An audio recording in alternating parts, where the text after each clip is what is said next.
If you find yourself wanting to pair the perfect wine with your creamy soups, hearty stews, and wholesome chilies, but you don't know where to begin, you have come to the right place.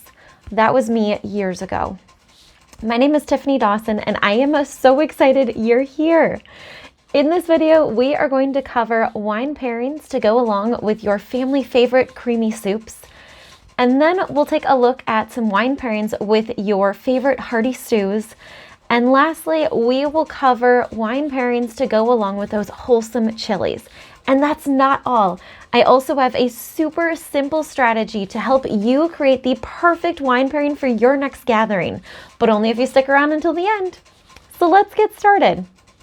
The first soup that we are going to talk about is everyone's favorite chicken noodle. So being chicken based, we want to have a lighter wine, typically a white variety, to go along with the white meat chicken, the vegetables, and the noodles that are going on in that soup. So crisp white or a full-bodied white is going to be your best options to go along with chicken noodle or chicken wild rice soup. Some of my personal favorites of crisp white wines are a Gewürztraminer, a Riesling, and a Verdicchio. If you are looking for something that is more of a full body with those buttery notes to really accent the wholesome flavors of the chicken and the broth, then go along with a full-bodied white such as a Chardonnay or a Pinot Blanc. Now, another family favorite is tomato soup, which is often paired with grilled cheese sandwiches as well. So with this cream base of tomato soup, you could go with a wide variety, especially if you're pairing with the grilled cheese. You want to take a look at what cheese are you putting in that sandwich to go along with your tomato soup. If you are having a lighter cheese, maybe some Swiss, mozzarella, then you're going to want to go with a full-bodied white to balance out the meal, such as a Chardonnay, a Pinot Blanc, or a Vermentino. If you are just doing the tomato soup on its own, or have a richer cheese, or maybe a blend with cheddar, or some of the other ones that I had mentioned, mozzarella, Swiss, then you would want to go with either a light-bodied red or a full-bodied red. And these are going to accent the richness of the cheese, as well as the tomato flavors in your soup. So some light-bodied red options to go with your tomato soup is a Pinot Noir, a Zinfandel, and a Pinotage. Now the full-bodied red route is going to really accent the richness of those flavors in the tomato soup and down on the sweetness. So it's going to be more hearty and less accent on those sweet flavors that you can sometimes find in tomato soup and grilled cheese. So full-bodied red options to pair with your tomato soup would be a Petit Syrah, a Malbec, a Cabernet Sauvignon, or a Merlot. Now, one of my personal favorites, especially in the fall, is a pumpkin soup or a squash soup, typically made with butternut squash. Now, with these fall flavors, you're going to want a full-bodied white to really bring out the spice notes with the ginger and nutmeg that you typically see in these fall pumpkin and squash soups. So full-bodied white options would be a Chardonnay or a Pinot Blanc. Now, with those spicy notes from ginger, nutmeg, and cinnamon, you can also pair this well with a red wine. So some lighter bodied red options that are also going to accent the sweetness of that cinnamon would be a Pinot Noir, a Zinfandel, or a Lambrusco.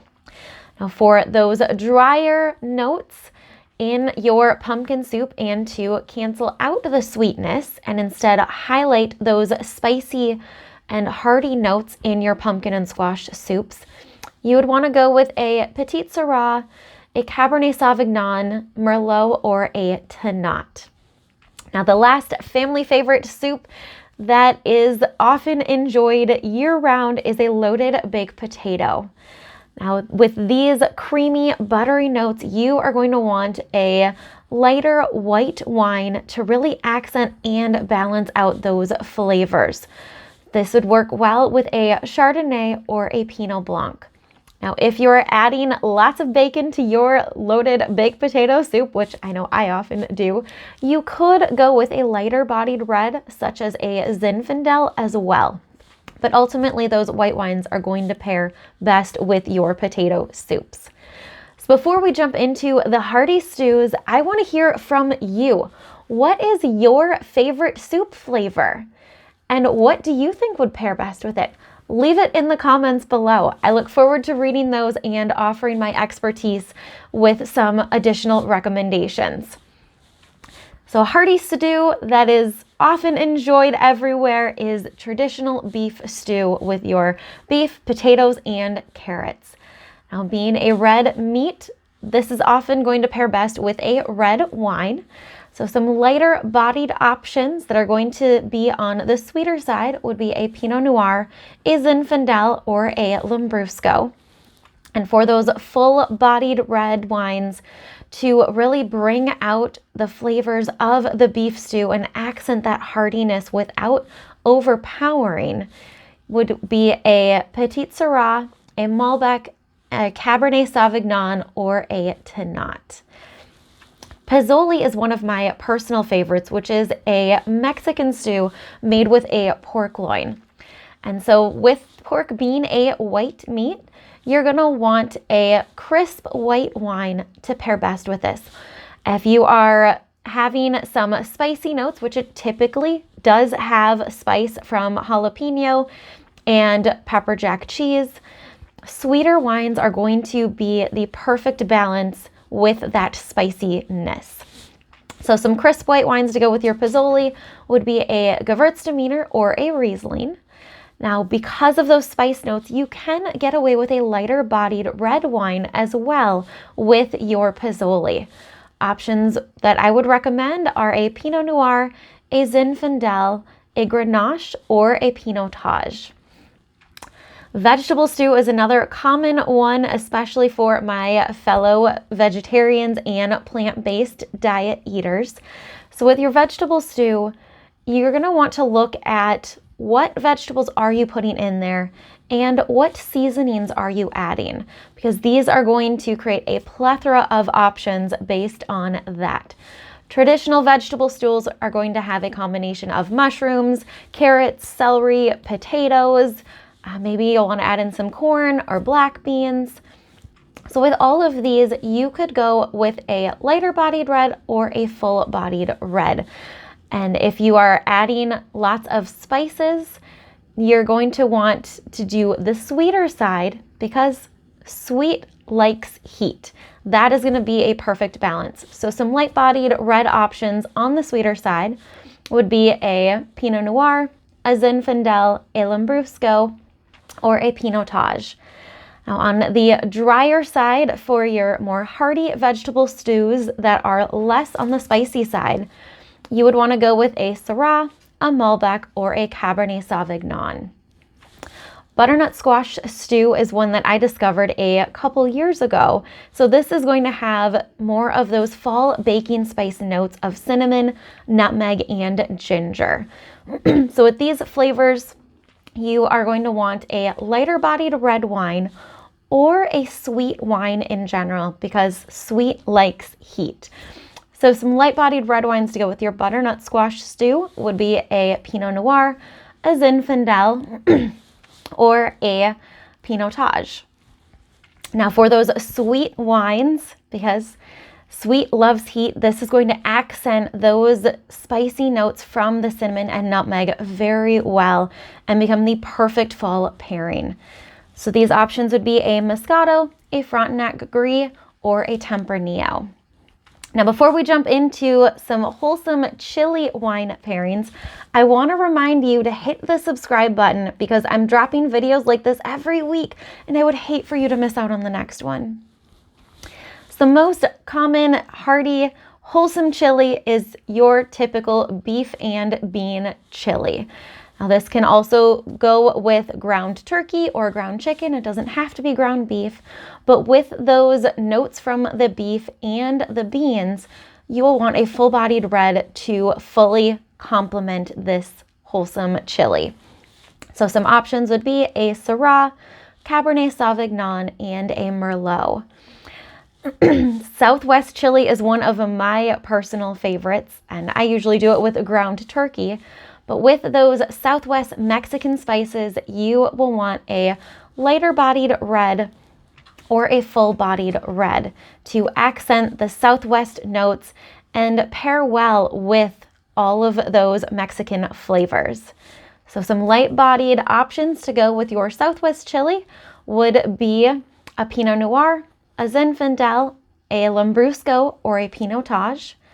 And on the drier side, some full-bodied red options would be a Cabernet Sauvignon, a Merlot, or a Tannat. Pizza chili is another common one that you will find in my kitchen, because why eat pizza on bread all the time if you can have it in a bowl? It's a really fun twist to add a little bit more fun to your family's meals plan. So pizza chili with that red sauce base, you're going to want a red wine, either a lighter bodied if you are looking for something sweeter, or a dry, full-bodied wine to really accent the heartiness of the pizza chili. So some light body red options to go with your pizza chili would be a Zinfandel, a Lambrusco, or a Grenache. And some full-bodied red options would be a Cabernet Sauvignon, Merlot, or a Tannat. Green chili is another common one you will see, especially in the lower 48 states, with those salsa verde Mexican spices. So with these spices and heat, you want a sweet wine to go with your salsa verde, such as a Moscato, a Frontenac Gris, Tempranillo, or a Pinot Noir. Now, I also have a super simple strategy for you to create your perfect spread for your next gathering with balancing wine pairings. A couple things to remember is typically your red wines will go best with your red meats, and your white wines will go best with your white meats. You always want to take a look at what side dishes you are serving, as well as spices and herbs. So typically, those super heat spices are going to go best with a sweeter wine, and those herbal notes, when you're using either fresh or dried herbs, are going to go better with those off-dry and full-bodied reds and whites. And don't forget, sweet loves heat. And for even more tips and tricks, check out my free food and wine pairing guide in the description below and grab yours now so you can create your next perfect event.